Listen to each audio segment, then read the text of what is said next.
पीक विमा संदर्भात सर्वात मोठी अपडेट आज आपल्याकडे आलेली आहे। जर पीक विमा तुम्ही सुद्धा पीक विमा फाडलेला असेल आणि तुम्हाला सुद्धा अद्याप पीक विमा हा तुमच्या खात्यामध्ये जमा झालेला नसेल तर तुमच्यासाठी सुद्धा महत्त्वाची माहिती आज आलेली आहे।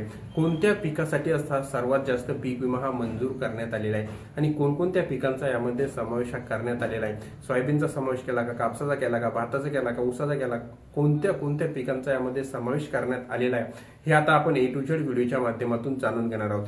शेतकरी बांधवांनो, तुम्ही जर चॅनलवर नवीन आला असाल तर चॅनलला लाईक, शेअर आणि सबस्क्राईब करायला विसरू नका, जेणेकरून शेती संबंधी कोणतीही माहिती असली तरी तुम्हाला सर्वात अगोदर आपल्या ह्या चॅनलवर इथेच मिळत असते।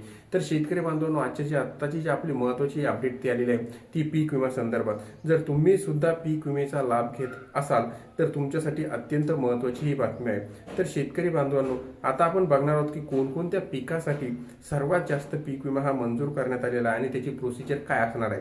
तर आपण बघितलं तर राज्यातील खरीप जर पिकांचे बघितलं तर अतिवृष्टीमुळे मोठे नुकसान झाले होते, त्यामुळे शेतकरी पीक विमा भरपाईची वाट ही पाहत आहेत। अशातच जर बघितलं तर यंदाच्या हंगामात केवळ उत्पादकता आधारितच भरपाई मिळणार असल्याने उशीर होत आहे। जर आपण बघितलं राज्यातील खरीप हंगामामुळे जे शेतकऱ्यांचे जे मोठे नुकसान झालेले होते त्यामुळे शेतकऱ्यांनी पीक विमा भरपाईची वाट पाहत होते, पण यंदाच्या हंगामात केवळ जर आपण बघितलं तर उत्पादकता आधारावरच हा पीक विमा असणार होता, त्यामुळे राज्यभरात पीक विमा येण्यासाठी उशीर झालेला होता। राज्यभरात वेगवेगळ्या पिकांचे पीक कापणी प्रयोग होऊन सुद्धा भरपाई येण्यास विलंब होत आहे। कारण आपण जे बघितलं तर पूर्वीचे जे 4 ट्रिगर होते सरकारने बंद करून फक्त एकच आणलं होतं पीक कापणीवर, आणि त्यामुळे उशीर होऊन सुद्धा आता जर विलंब झालेला आहे। जर पीक कापणी प्रयोग होऊन सुद्धा शेतकऱ्यांना मदत मिळण्यासाठीही विलंब होत आहे। जर आपण बघितलं तर मागील काही दिवसापासून विमा पोर्टलवर किंवा SMS द्वारे विमा भरपाई रक्कम दिसत असल्याचे, म्हणजे भरपाई रक्कम निश्चित झाल्याच्या शेतकऱ्यांच्या खात्यामध्ये पैसे जमा होत आहेत। अजूनही काही मंडळांमध्ये भरपाई जमा करण्याचे काम हे सुरू आहे। जर आपण बघितलं तर पीक निहाय आता आपण बघूया म्हणजे कोणत्या पिकासाठी किती प्रमाणात भरपाई ही मंजूर करण्यात आलेली आहे। ही आता जी असणार आपण ती कोटी रुपयात तुम्हाला सांगणार आहोत। सोयाबीनसाठी 1146 कोटी एवढी रक्कम ही मंजूर करण्यात आलेली।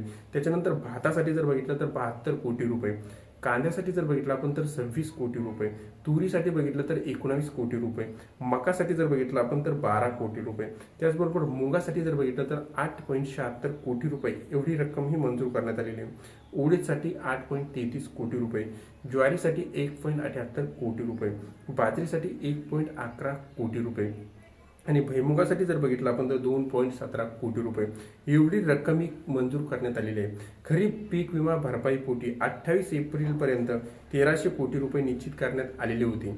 त्याचबरोबर शेतकऱ्यांच्या खात्यात 8131 कोटी जमा सुद्धा करण्यात आलेले आहे। सोयाबीन पिकासाठी जर बघितलं आपण सर्वाधिक 1146 कोटी रुपये सोयाबीनसाठी बघू शकतो तुम्ही 1146 कोटी हे सर्वात जास्त सोयाबीनसाठी मंजूर करण्यात आलेले आहे।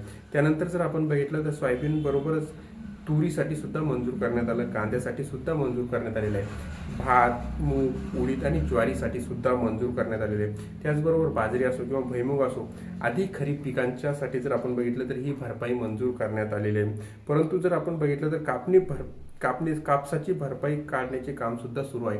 म्हणजे कापूस पिकाच्या पीक कापणी प्रयोगातून आलेल्या जर आपण उत्पादनाच्या आकडेवारीच्या आधारे विमा भरपाई काढण्याचे काम आता शेवटच्या टप्प्यात आहे। अद्याप भरपाईचा आकडा हा पुढे आले नसल्यामुळे आम्ही तुम्हाला सांगू शकत नाही।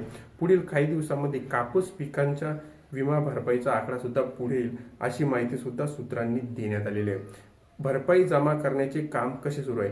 राज्यातील शेतकऱ्यांना आतापर्यंत 1300 कोटी रुपयाची भरपाई मंजूर झालेली आहे। तसेच शेतकऱ्यांच्या खात्यात भरपाईचे पैसे सुद्धा जमा केले जात आहे। शेतकऱ्यांच्या खात्यास 28 एप्रिलपर्यंत जर बघितलं तर आपण 831 कोटी रुपये जमा करण्यात आलेले आहे। भरपाईस पात्र ठरलेल्या शेतकऱ्यांना जर बघितलं आपण पुढील काही दिवसात उरलेली रक्कम सुद्धा आता जमा होणार आहे अशी माहिती कृषी विभागाच्या वतीने देण्यात येणार आहे।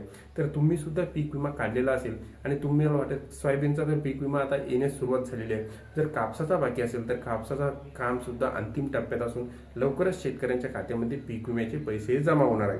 तर शेतकरी बांधवांनो, ही होती संपूर्ण माहिती आवडल्यास चॅनलला लाईक, शेअर आणि सबस्क्राईब करायला विसरू नका। धन्यवाद।